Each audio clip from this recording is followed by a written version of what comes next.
just look into some work on probability. There are two types of probability. The first one is theoretical, and this is what should happen. So, like the probability of flipping a heads is 50%, because you should have 1 out of 2, right? And if you would flip a coin 2 times, you should get 1 head and 1 tails, right? Theoretically, that's what should happen. Well, empirical probability is what actually happens. So this is based off of experiments. You flipped a coin 20 times, and you got 2 heads. So your probability of flipping a heads would be 2 out of 20, because it's what actually happened with your experiment. So we're going to talk about some empirical probability in this video. First one is from a table. So we have a table, and it's empirical because it's data that, we talked to 24 people, and we got this data. So we, gathered the data ourselves, which is why it's considered empirical probability. So probability of the male and under 25. Find that probability. Well, male and under 25 is 6. So 6 out of 24 gives us simply 0.25. Now, male or under 25, male or under 25, you got to subtract the overlap, which is male under 25. And when you say, what do you mean by overlap? Here's the males. Here's under 25. Notice how this spot is there twice. We don't want to count them twice, which is why we have to subtract the overlap. So I have 9 total males out of 24. I've got 16 total under 25s. And I have 6 males under 25, which gives me 19 over 24, which is, where's that on my paper, 0.792. All right, let's go to number 3, same table. Probability the student is female and 25 or older. Female and 25 or older is 5 out of 24, which is 0.208. Well, what about female or 25 or older? So we go female plus 25 or older minus female 25 and older. Notice how the overlap is simply these two put together. That's how we get the overlap. So it's not, anything tricky. We're just reading the words. So I have 15 out of 24 females. I've got 8 25 and overs, and then I subtract the overlap, which is 5, and that gives me 18 over 24, which rounds to 0.75. I'll go to 3 decimal places when possible here in this video. All right, let's turn the page to 364 and look at this table. So now we have males and females, and they're based on eye color, blue, brown, or green. First thing you have to do is fill in your totals. So I did that. Our first 3 probabilities are very straightforward, right? Probability of a male. Well, there's 380 of them out of 800, which gives me 0.475. Females, 2 ways to do females. You can do the basic fraction, which gives you 0.525, or the concept of complements. Male and female together make up all of them. So if I take everybody, which is 100%, minus the males, that will give me my females of 0.525, right? You can do it either way. It doesn't matter. And blue eyes, well, we see that 315 people have blue eyes out of the 800 total, and that gives us 0.394 for a probability. Number 4, a male student with green eyes. Well, male's in the top. Here's male with green eyes. So 30 out of 800 gives me 0.038.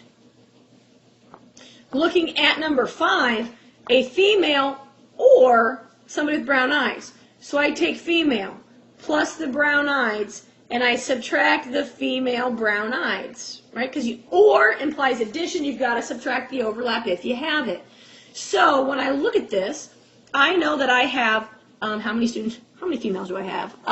420 females out of the 800. I've got 400 browns out of 800. And I subtract this female brown eyes, which is 260, right? Female brown eyes is here. So the fraction for that is 560 over 800, and that's 0.7 as a decimal. Now number 6, a female student with brown eyes. Well, female with brown eyes, we just played with that one. So 260 over 800 gives me 0.325. In number 7, we're looking for blue or green. Well, if you think about that, that's blue plus green minus blue-green. Do you see any blue-green up in the table? No. There are no blue-green-eyed people in this table. They do exist in real life. I have a cousin. All right, so blue eyes is 315 over 800. Green eyes is 85 over 800, which together is 400 over 800, or a probability of 0.5. And then we go to 8, male or blue eyes. So I do my males plus blue minus my male blues. So I know that I have 380 males plus 315 blues, and I've got to subtract my 210 male blues. So my fraction is 485 over 800 with a 0.606 decimal. Bottom of the page, we have another table. And again, you've got to have your totals. Your totals are what make the probability the probability. So go ahead and fill in the table, and then let's answer the questions. Again, the first 3 questions are very straightforward. So we want to find the probability that we have an owner. Well, here's my owners. So that's 14 over 39.2 for a 0.357 decimal. Well, what about a renter? Okay, so again, we can do that 2 ways. We can do our 25.2 over 39.2 and get 0.643. Or, I don't really know what that was, or you can do the, well, owners and renters are complements. So all of them, take away the owners, and that will give you 0.643, which is your renters. So two options. And the last one, a person who moved within the same state. So that's this first stop. You move to the same state.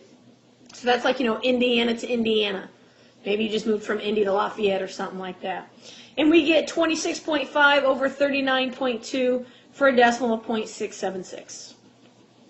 Now let's get to some fun ones. 12, a person who moved to a different country and rented. So different country and rented. Where that? Here's country. Rented the second one down, so 1.6, let's get rid of that top point, over the 39.2, and we get 0.041. In the second one, we went to a different state, or we rented. So this is different state, or rented, minus different state rented, right? You got to subtract the overlap. So different state is in the middle, 9.9 out of 39.2. Rented, 25.2 over 39.2. So state, rented, we've got to get rid of that overlap, which is 6.4 over 39.2. My fraction is 28.7 over 39.2. I'm out of room. My answer as a decimal is 0.732. Okay. Same table.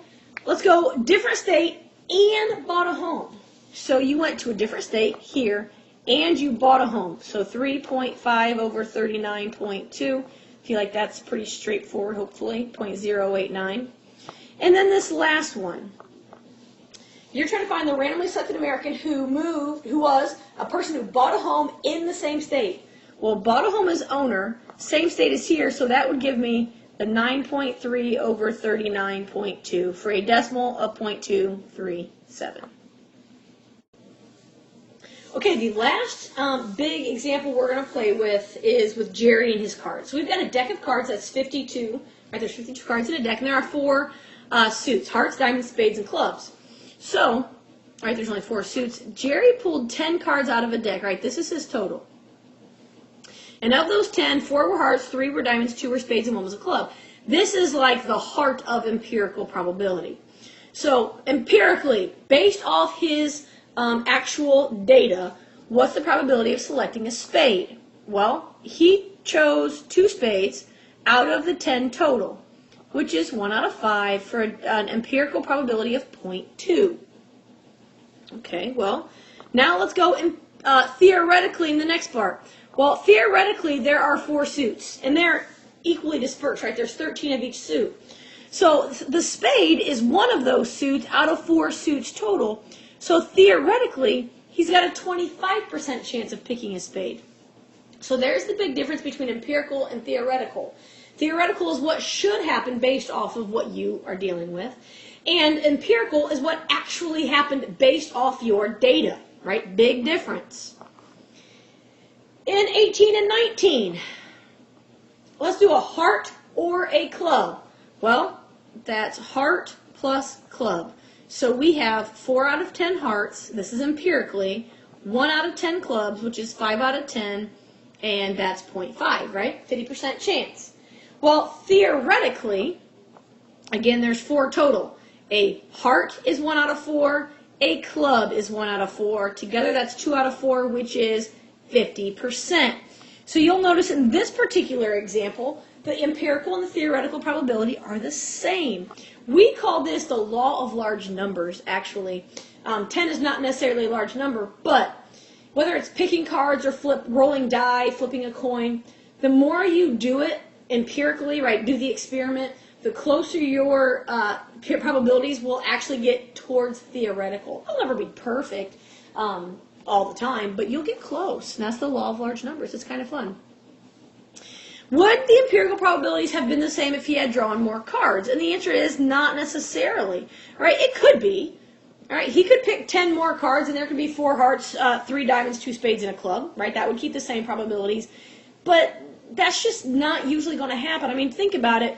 When you draw cards, do you always draw the queen of spades? No, right? It's always random. So your empirical probability, it could be the same, but it doesn't have to be, and it probably won't be, really.